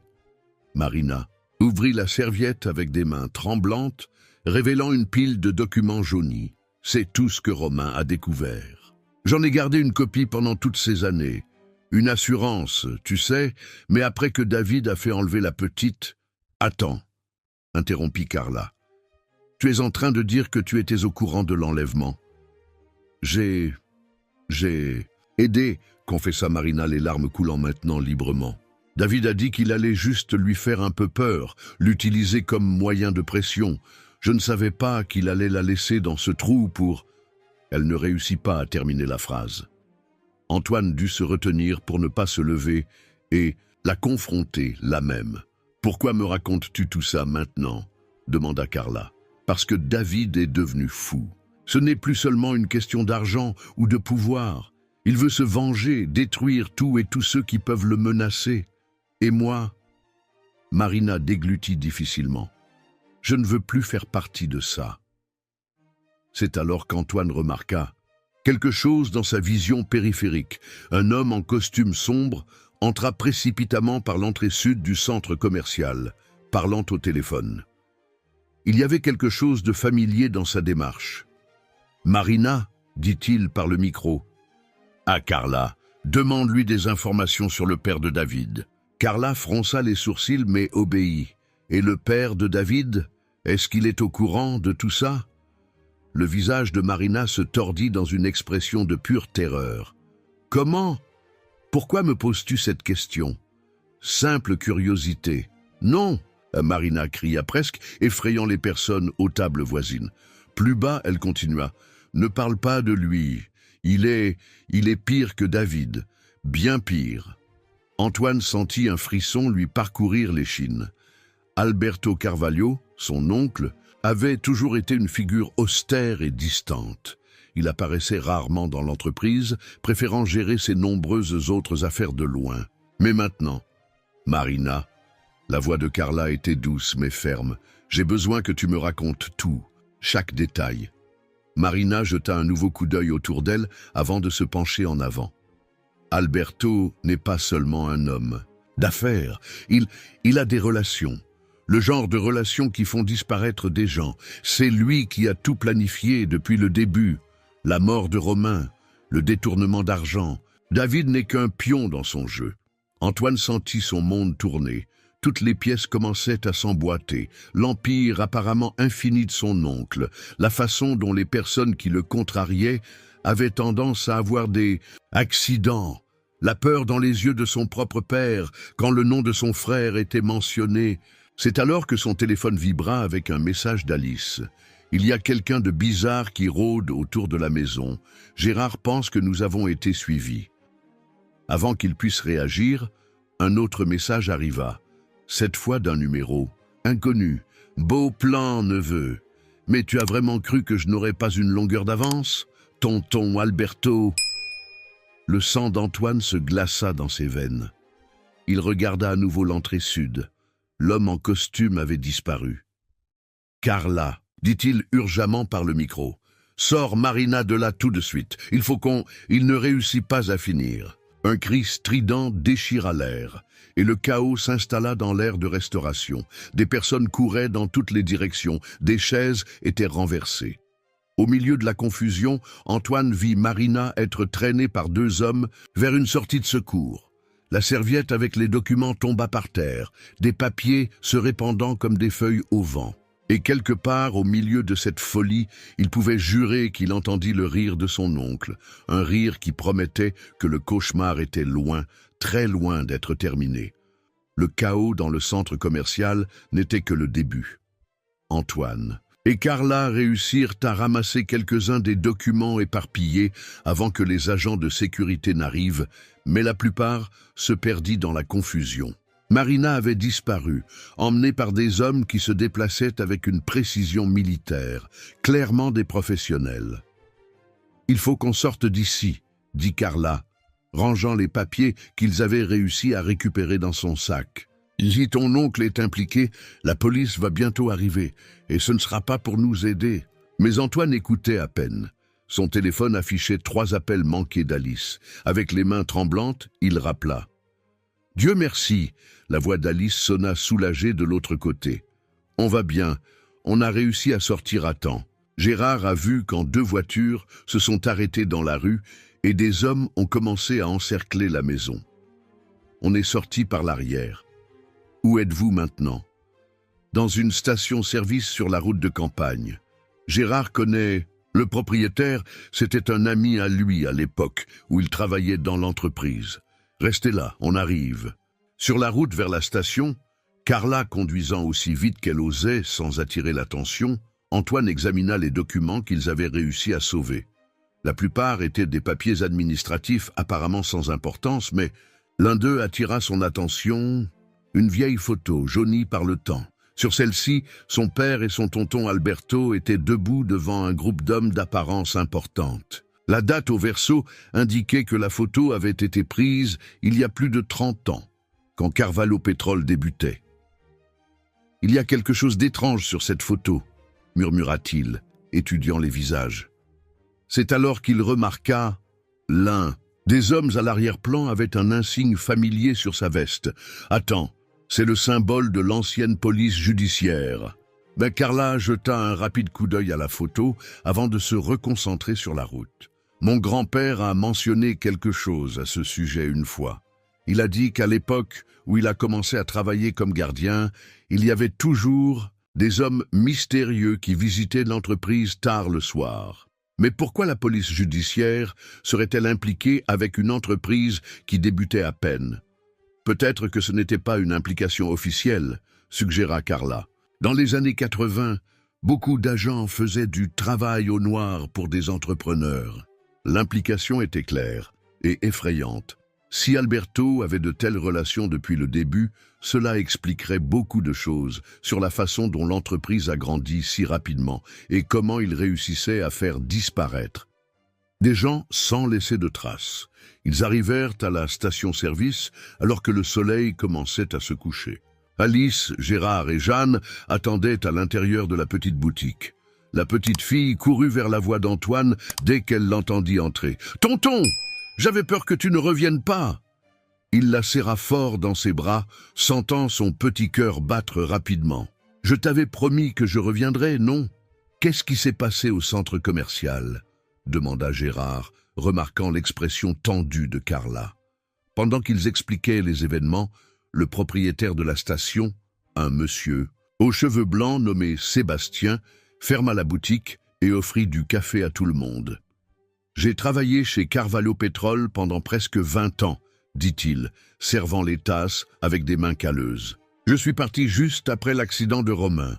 Quelque chose me disait que ce n'était pas normal. »« Qu'est-ce que tu veux dire ?» demanda Antoine. Sébastien regarda autour de lui, comme pour vérifier s'il n'y avait personne d'autre qui écoutait avant de continuer. « Le soir de l'accident, je faisais des heures supplémentaires à la station de ravitaillement de l'entreprise. J'ai vu Romain partir, conduisant normalement, mais il n'était pas seul dans la voiture. David était avec lui, dit Antoine. Ça, on le savait déjà. Non. Sébastien secoua la tête. David était dans une autre voiture, suivant celle de Romain. Celui qui était avec ton frère, c'était Alberto. Un silence pesant tomba sur le groupe. C'est Jeanne qui le brisa, sa voix petite mais claire. L'homme méchant qui a envoyé des gens pour m'enlever, il avait la même voix que l'homme qui visitait parfois ma mère. Alice pâlit. Alberto venait chez nous. Il disait qu'il voulait aider, qu'il se souciait de sa petite fille. Mais il repartait toujours plus énervé qu'il n'arrivait. Il vous surveillait, conclut Carla, s'assurant qu'Alice n'avait pas de preuves contre lui. Mais quelle preuve ? Demanda Gérard. Qu'est-ce que Romain a découvert exactement qui était si dangereux ? Antoine étala les documents qu'ils avaient sauvés sur le comptoir. La vieille photo était au sommet de la pile. Je pense que ça a à voir avec ça, dit-il, pointant l'homme avec l'insigne. Carvalho Pétrole n'a pas grandi seulement grâce à ses compétences. Mon tonton avait des relations puissantes, le genre de relations qui lui permettaient d'opérer au-dessus des lois. Et Romain a découvert ça ? Pas seulement ça. Regardez cette date, 1985. C'est quand l'entreprise a obtenu ses premières grandes concessions d'exploration. Des zones qui, théoriquement, auraient dû aller à des concurrents plus importants. Corruption, suggéra Carla. Pire, répondit Sébastien, qui examinait la photo avec intérêt. Je reconnais cet homme avec l'insigne. Il n'était pas de la police judiciaire. Il utilisait juste l'insigne comme façade. Il était connu dans le milieu comme le facilitateur. Et qu'est-ce qu'il facilitait ? Demanda Alice, bien que son ton suggérât qu'elle connaissait déjà la réponse. Ah, n'importe quoi, des contrats gouvernementaux à la disparition de personnes problématiques. Antoine sentit un frisson lui parcourir l'échine. Combien de personnes avaient disparu au fil des ans pour que Carvalho Pétrole arrive où elle en était? Romain a dû trouver des preuves de tout ça, dit-il. C'est pour ça qu'Alberto l'a tué. Il ne pouvait pas risquer que la vérité éclate. Et maintenant, demanda Gérard. Qu'est-ce qu'on fait? Avant que quelqu'un ne puisse répondre, des phares illuminèrent la station. Plusieurs voitures sombres s'arrêtèrent sur le parking. Trop tard, murmura Sébastien, regardant par la fenêtre. Ils nous ont trouvés. Antoine serra Jeanne contre lui, protecteur, tandis qu'il observait les portières des voitures s'ouvrir. C'était l'heure de la confrontation finale, et cette fois, il n'y avait nulle part où fuir. Sébastien agit rapidement, éteignant les lumières principales de la station et ne laissant que l'éclairage de secours. « Il y a une porte à l'arrière », murmura-t-il. « Elle mène à un ancien entrepôt. De là, on peut sortir par le côté. » Mais avant qu'il ne puisse bouger, la voix d'Alberto Carvalho résonna de l'extérieur, amplifiée par un mégaphone. « Inutile de compliquer les choses, Antoine. Parlons comme des adultes. » Jeanne serra plus fort la main d'Antoine, tremblant. Alice la serra dans ses bras, essayant de la calmer, tandis que Gérard et Carla se positionnaient près de la porte arrière. « Sébastien » chuchota Antoine. « A-t-il une autre sortie à part la porte arrière ?» Le vieil homme acquiesça. « Un passage de maintenance, sous le comptoir. On l'utilisait pour stocker des documents importants à l'époque de la Résistance. »« Parfait. Gérard, emmène Alice et Jeanne par là. Carla, vas-y avec eux. Moi je vais... »« Non !» Jeanne agrippa sa chemise. « Ne pars pas, tonton, s'il te plaît. » Le cœur d'Antoine se serra. Il s'agenouilla devant sa nièce, tenant ses petites mains. « Je dois les distraire, ma chérie, pour vous donner le temps de vous échapper. Mais s'il te fait la même chose qu'il a fait à mon père... » La question innocente frappa Antoine comme un coup de poing dans l'estomac. Alice semblait également horrifiée par cette possibilité. « Je ne te laisserai pas te sacrifier, » dit-elle. « J'ai déjà perdu Romain. Jeanne a déjà perdu son père. On ne va pas te perdre toi aussi. »« 30 secondes, Antoine !» La voix d'Alberto résonna à nouveau. « Après ça, on entre, et ce ne sera pas agréable. » C'est alors que Sébastien, qui avait tripoté son téléphone portable, esquissa un sourire discret. « Je crois que j'ai une meilleure idée. » Tout le monde se tourna vers lui, curieux et plein d'espoir. « Vous vous souvenez que je vous ai dit que j'ai travaillé dans l'entreprise pendant 20 ans? Eh bien, je n'étais pas seulement le gardien. Ces dernières années, je m'occupais des archives et j'ai toujours gardé quelques garanties. » Il montra l'écran de son téléphone. Il était en train d'envoyer une grande quantité de fichiers. « Qu'est-ce que c'est ?» demanda Carla. « Tout. Chaque document suspect, chaque transaction douteuse, chaque menace qu'Alberto a proférée au fil des ans. J'ai tout gardé.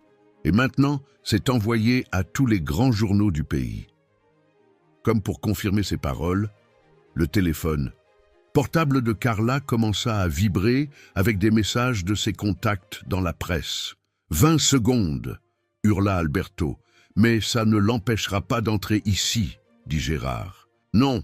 acquiesça Sébastien. « Mais ça garantira que, quoi qu'il nous arrive, la vérité éclatera. » Antoine regarda le vieil homme avec une admiration renouvelée. « Pourquoi as-tu gardé tout ça? Pourquoi tu ne l'as pas utilisé avant? » « Parce que j'avais besoin du bon moment.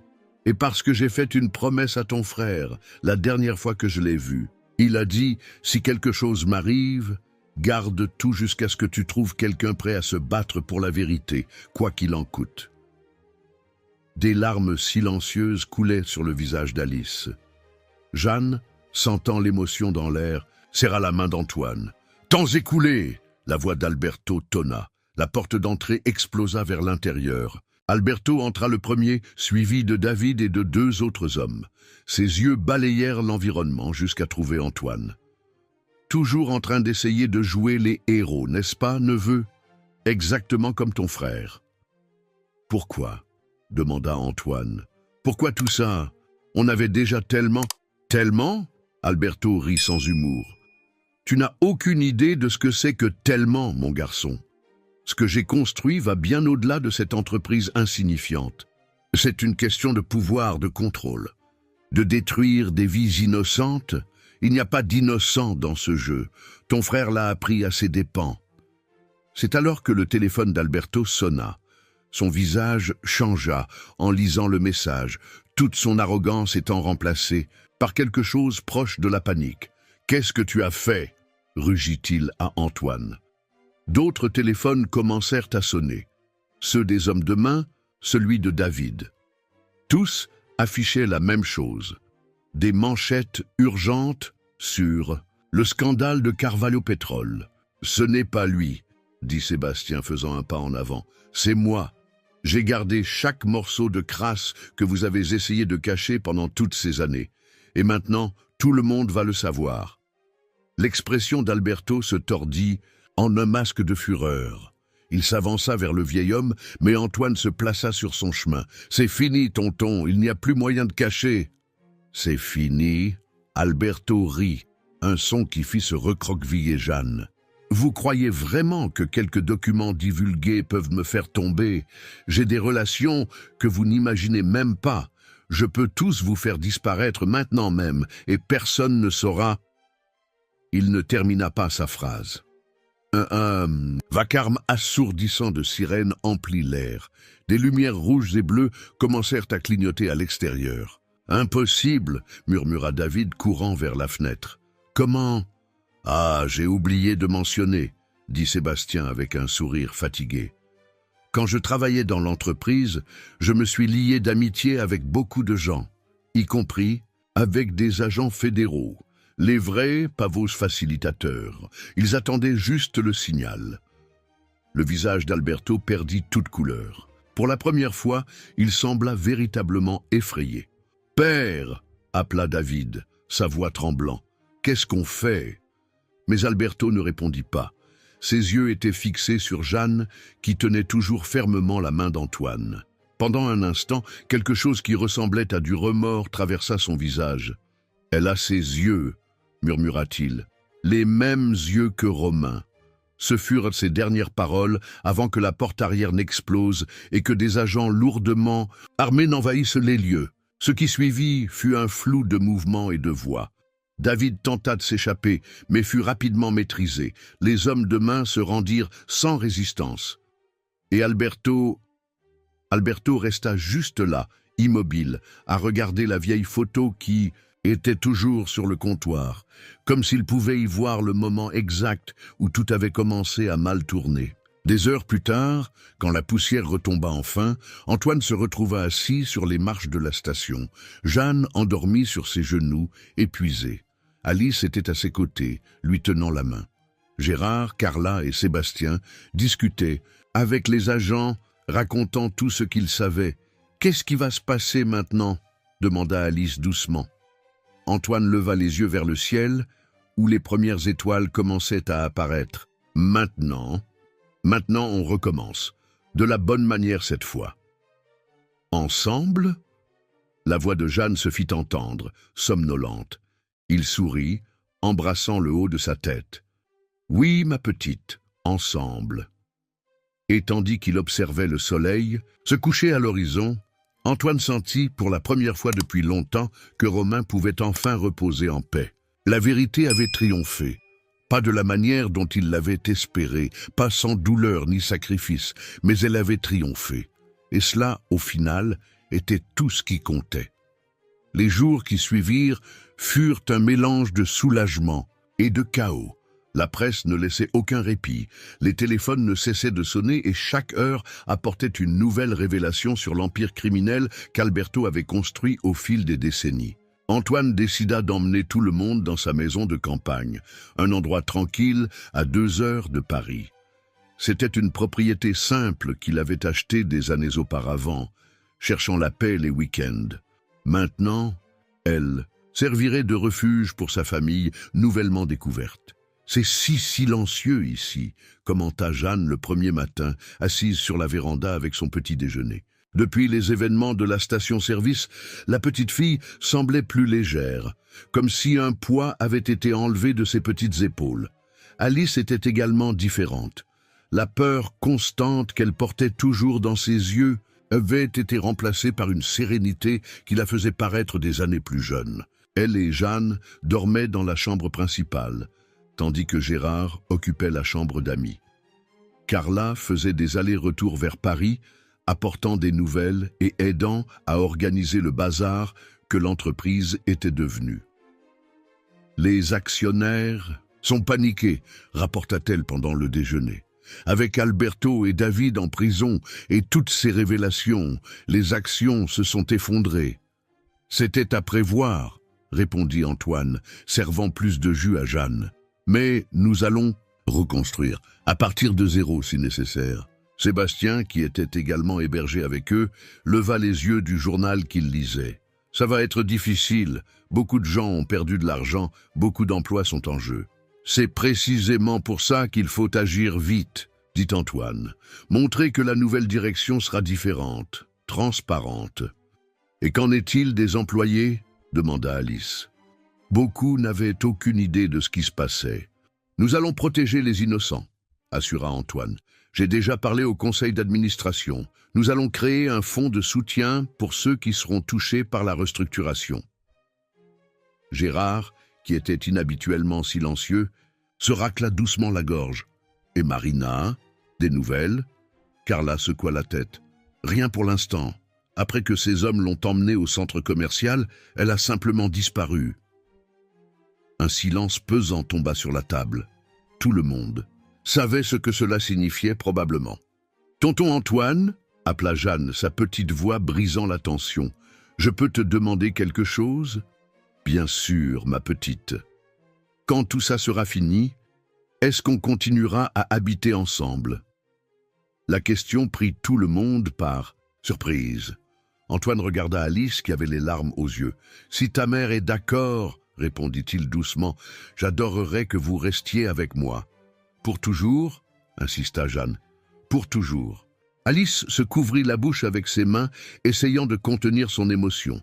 Gérard sourit, ses yeux également humides. « Je crois que Romain aurait aimé ça, » dit le vieil homme, « de voir sa famille enfin unie. » Cet après-midi-là, pendant que tout le monde se reposait, Antoine trouva une vieille boîte dans le grenier. À l'intérieur, il y avait des photos de son enfance avec Romain. Sur l'une d'elles, les deux jouaient dans le jardin de la maison de leurs parents, souriant à la caméra sans aucune inquiétude au monde. « Cette photo est ancienne, » dit Alice, qui était montée sans qu'il ne s'en aperçoive. Romain avait la même expression quand il souriait. « Tu l'aimais vraiment, n'est-ce pas ?»« Plus que tout, » répondit-elle, s'asseyant à côté de lui. « Tu sais ce qu'il m'a dit la dernière fois qu'on s'est vus ? Qu'il voulait faire ce qui était juste, quel qu'en soit le prix, que notre fils ou notre fille méritait de grandir dans un monde meilleur. » Antoine sentit ses propres larmes commencer à couler. « Je suis désolé de ne pas avoir été là, de ne pas avoir réalisé. Ce n'était pas ta faute. » Alice l'interrompit gentiment. « Alberto manipulait tout le monde. Même Romain n'a découvert la vérité que par accident. » « Comment ça ?» Alice prit l'une des photos, la regardant pensivement. C'était un soir. Peu avant l'accident. Romain travaillait tard au bureau et a trouvé des documents oubliés dans la photocopieuse. C'étaient des contrats falsifiés, des ordres de paiement vers des comptes fantômes. Et il a confronté Alberto ? Pas immédiatement. D'abord, il a réuni plus de preuves. Il a réussi à accéder à des registres anciens, à parler à d'anciens employés. Quand il a finalement été sûr, il m'a tout raconté. « Pourquoi n'êtes-vous pas venu me parler ?» Il voulait te protéger. Il savait qu'Alberto n'hésiterait pas à blesser quiconque en saurait trop. Elle fit une pause, respirant profondément. Le soir de l'accident, il avait prévu de me rencontrer. Il a dit qu'il avait découvert quelque chose d'encore pire, quelque chose qui changerait tout, mais il n'a jamais eu le temps de me dire ce que c'était. Antoine ferma les yeux, sentant le poids de tous les mots non dits, de tous les moments perdus. Quand il les rouvrit, il vit Jeanne debout à la porte du grenier, son visage tourné dans leur direction. « Vous pleurez ?» demanda-t-elle, inquiète. « On se remémore juste quelques histoires, ma chérie, » répondit Alice, essuyant ses yeux. « À propos de mon père ?»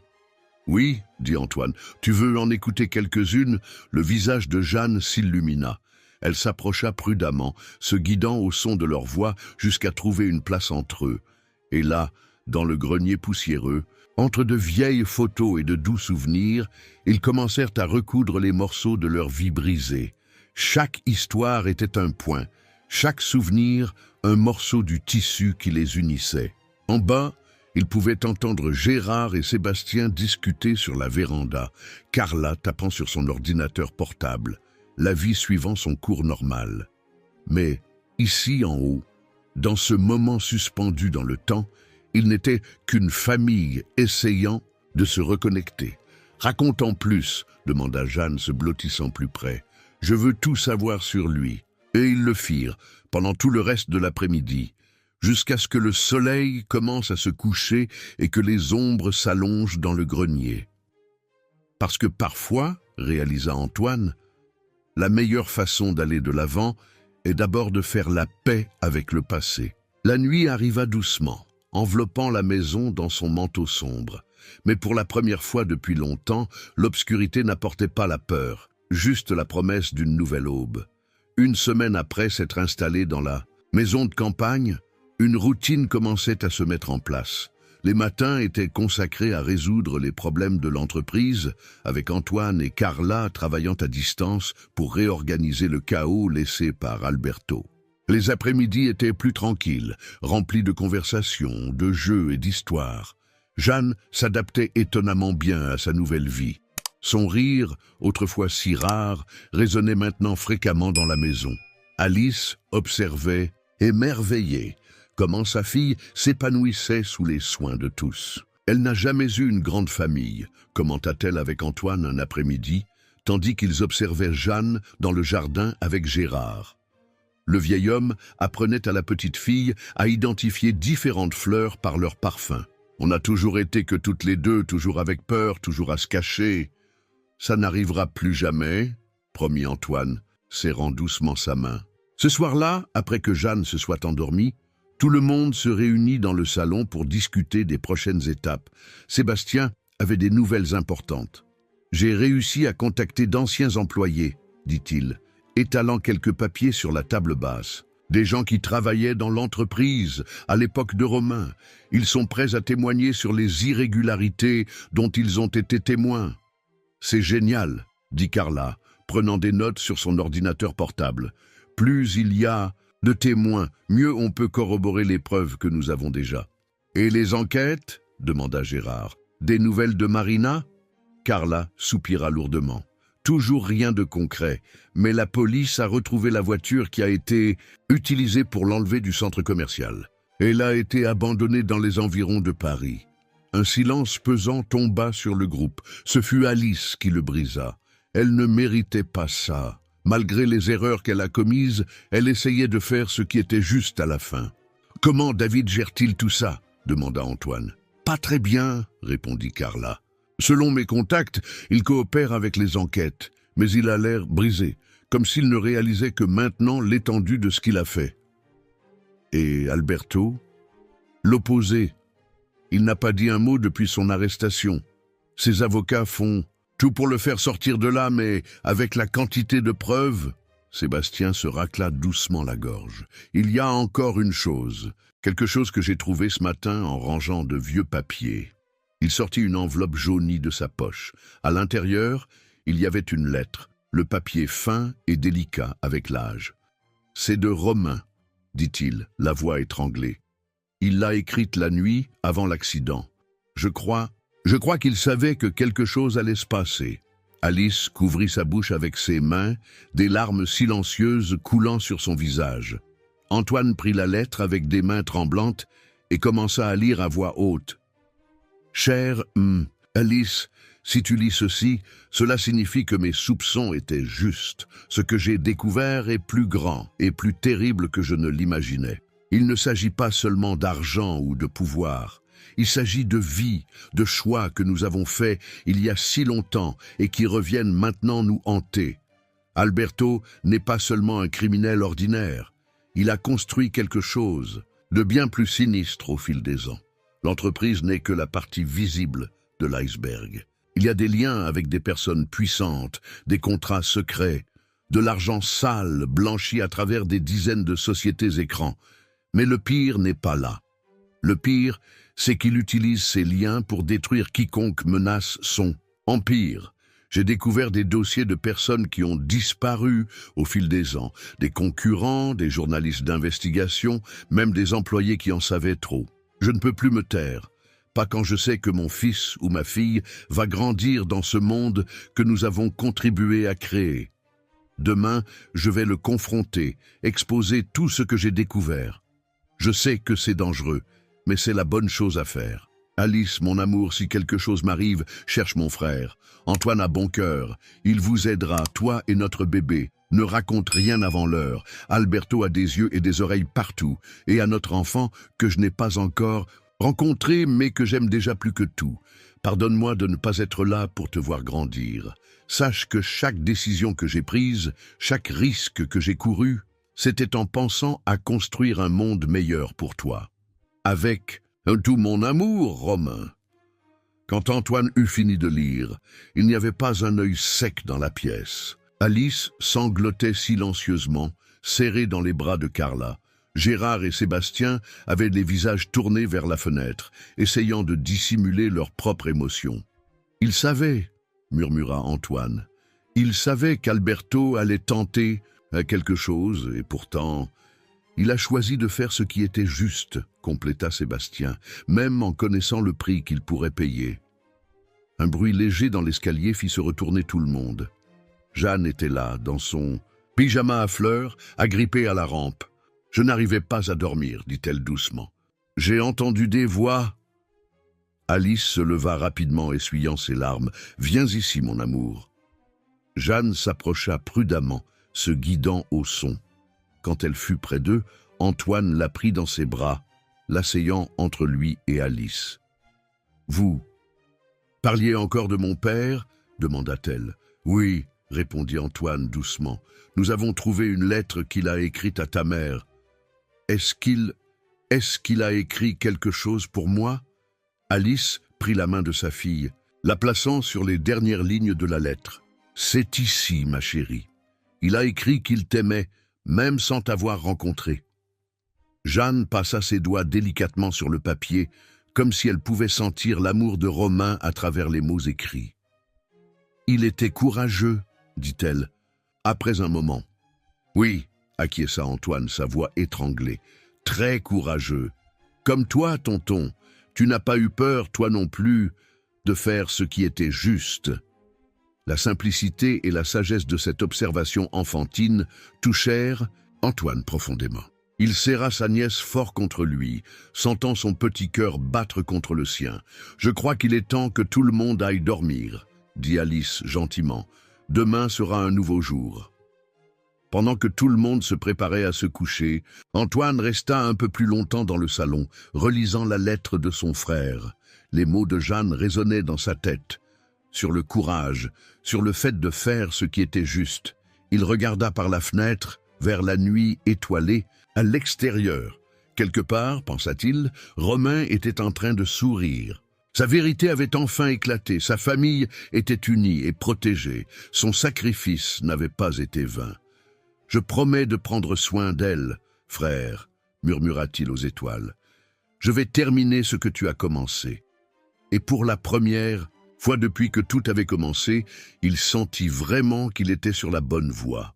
L'automne arriva, apportant une douce brise qui balançait les rideaux de la maison de campagne. 3 mois s'étaient écoulés depuis la nuit de la lettre de Romain, et beaucoup de choses avaient changé. L'entreprise se remettait lentement du scandale, avec Antoine mettant en œuvre une politique de transparence totale qui regagnait peu à peu la confiance du marché. Ce samedi matin, alors que le soleil se levait à peine, Antoine trouva Jeanne assise sur la véranda, ses petits doigts parcourant les pages d'un livre en braille qu'Alice avait réussi à lui procurer.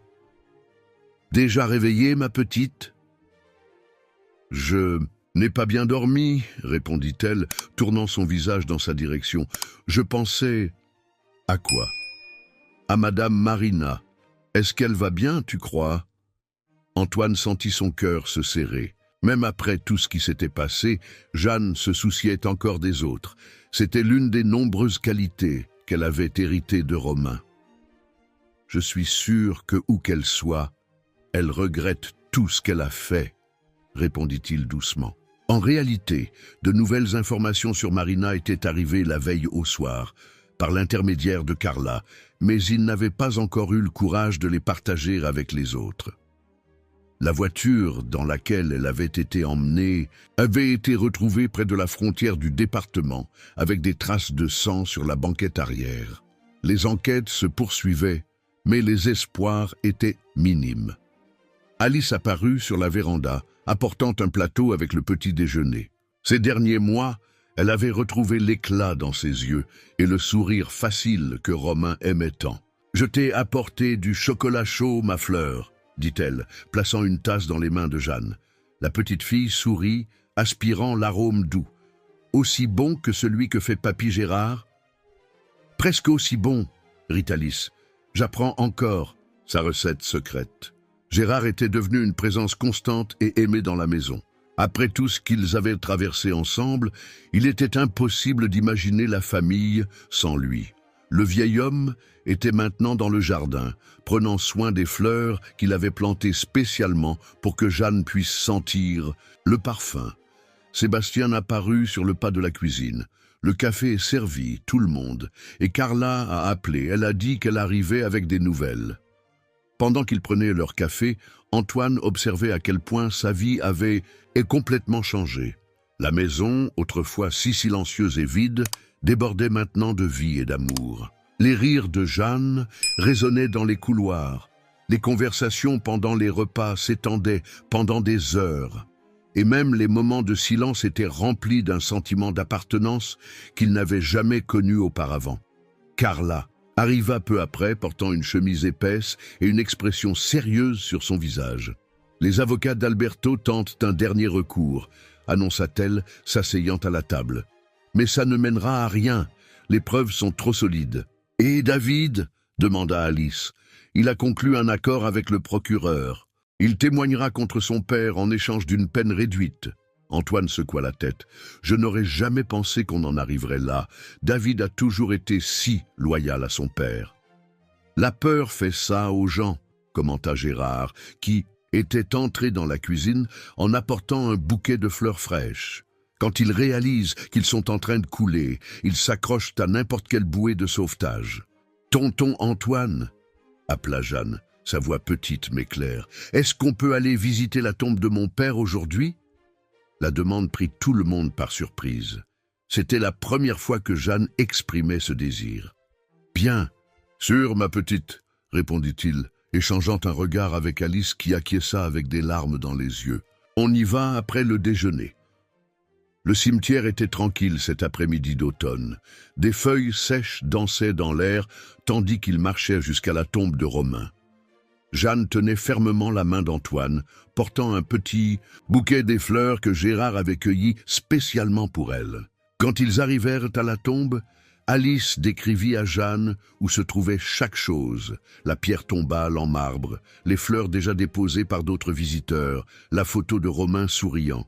« Il sourit sur la photo ?»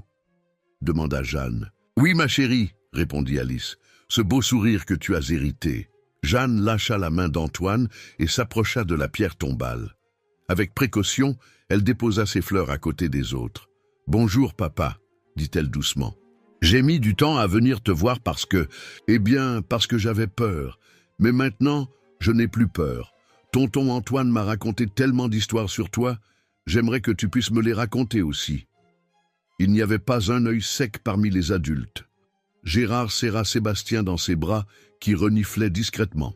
Carla s'était un peu éloignée, donnant de l'intimité à la famille, mais même de loin, il était possible de voir qu'elle était également émue. « Tu sais, papa, » continua Jeanne, « maman a dit que tu as été très courageux, que tu as fait ce qui était juste même en sachant que c'était dangereux.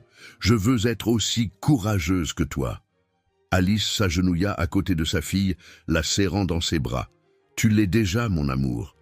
Tu es déjà très courageuse. » Antoine observait la scène, sentant son cœur si rempli qu'il semblait prêt à exploser.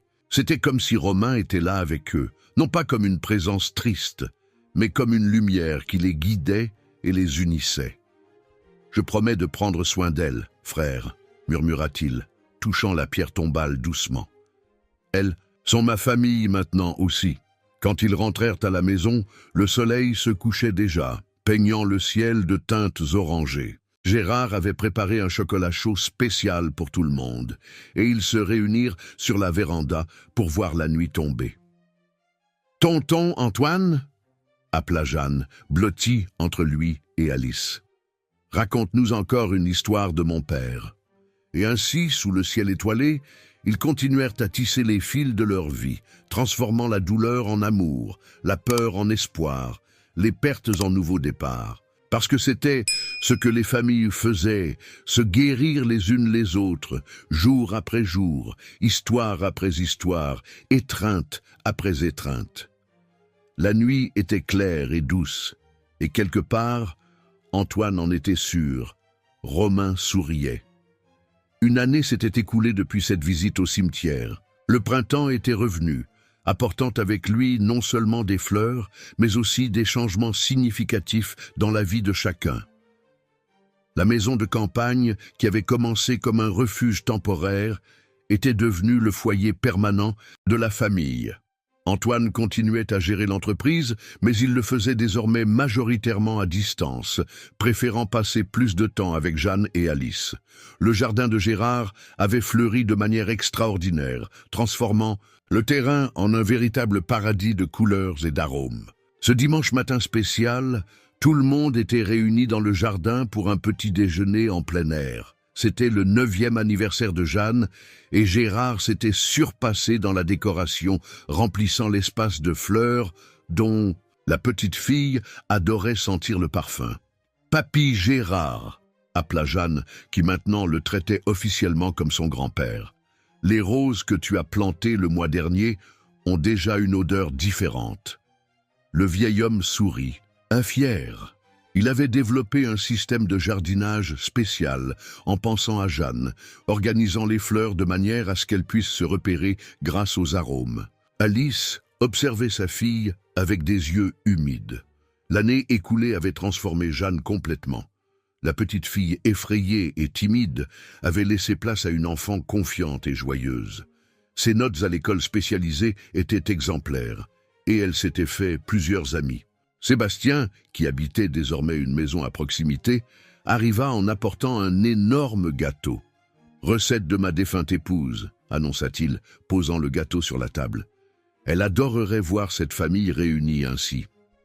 Carla était également présente, bien qu'elle passât désormais de longues périodes à voyager. Son travail d'investigation sur l'affaire avait remporté des prix importants, et elle était devenue une journaliste respectée au niveau national. Mais elle revenait toujours pour les moments importants, comme l'anniversaire de sa nièce par alliance, comme elle appelait affectueusement Jeanne. « Avant le gâteau, dit Antoine se levant, j'ai une annonce importante à faire. » Tout le monde se tourna vers lui, curieux. Jeanne inclina la tête, attentive au son de sa voix. « Comme vous le savez, cette dernière année a complètement changé ma vie.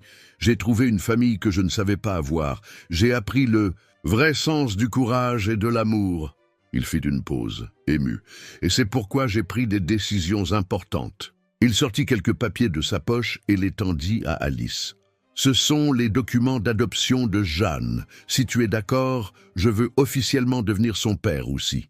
Pas pour remplacer Romain, jamais, mais pour lui donner légalement ce que nous avons déjà dans nos cœurs. » Alice couvrit sa bouche avec ses mains, des larmes coulant sur son visage. Jeanne, sentant l'émotion dans l'air, demanda « Qu'est-ce qu'il y a, maman? Qu'est-ce qui se passe ?»« Ton tonton Antoine, » commença Alice, la voix étranglée, « veut aussi être officiellement ton père, comme un deuxième père avec ton père Romain au ciel. » Le visage de Jeanne s'illumina du plus grand sourire qu'ils aient jamais vu. « Vrai, tonton, tu vas être mon père aussi, si tu le veux, ma petite. » Jeanne se leva de sa chaise et, se guidant par sa voix, marcha jusqu'à Antoine, le serrant fort dans ses bras. « J'ai toujours voulu, » dit-elle, enfouissant son visage dans sa poitrine. Mais Antoine n'avait pas terminé. « Il y a encore une chose, » dit-il, regardant maintenant directement Alice. « Cette dernière année m'a fait réaliser beaucoup de choses. L'une d'elles est que je ne veux plus vivre sans toi. » Alice retint son souffle quand il s'agenouilla à ses côtés, sortant une petite boîte de sa poche. « Alice, continua-t-il, sa voix tremblant légèrement, tu m'as donné une famille, tu m'as appris la force et le pardon, tu as apporté de la lumière dans ma vie. Veux-tu m'épouser ?» Le silence qui suivit fut brisé par l'exclamation enthousiaste de Jeanne. « Dis oui, maman, dis oui !» Alice, entre larmes et rires, réussit finalement à répondre « Oui, bien sûr que oui !» Les applaudissements et les célébrations qui suivirent étaient un mélange de joie et d'émotion. Gérard serra Sébastien dans ses bras, tous deux pleurant ouvertement. Carla prenait des photos, essayant de capturer chaque moment précieux. Plus tard, après que le gâteau eut été coupé et les cadeaux ouverts, ils trouvèrent Jeanne assise seule sur la véranda, son visage tourné vers le ciel. « Tout va bien, ma chérie ?» demanda Alice, s'asseyant à côté d'elle. « Oui, maman », répondit-elle avec un sourire serein. « J'étais juste en train de discuter avec papa Romain, de lui raconter les nouvelles. »« Et qu'est-ce que tu crois qu'il dirait ?» demanda Antoine, se joignant à elle. « Je crois qu'il est heureux, » dit Jeanne après avoir réfléchi un peu, « parce que maintenant, nous sommes tous une famille, comme il le voulait. » Ce soir-là, après que Jeanne se fut endormie, tout le monde se réunit sur la véranda. Le ciel était particulièrement étoilé, comme s'il célébrait avec eux. « Vous savez, » dit Gérard, son regard perdu dans les étoiles, « en toutes mes années de vie, je n'ai jamais vu une histoire comme celle-ci. De tant de souffrance sortir tant de joie. C'est comme Romain disait toujours, » compléta Sébastien. « Le bien finit toujours par vaincre, même si ça prend du temps. » « Et qu'en est-il d'Alberto ?» demanda Carla.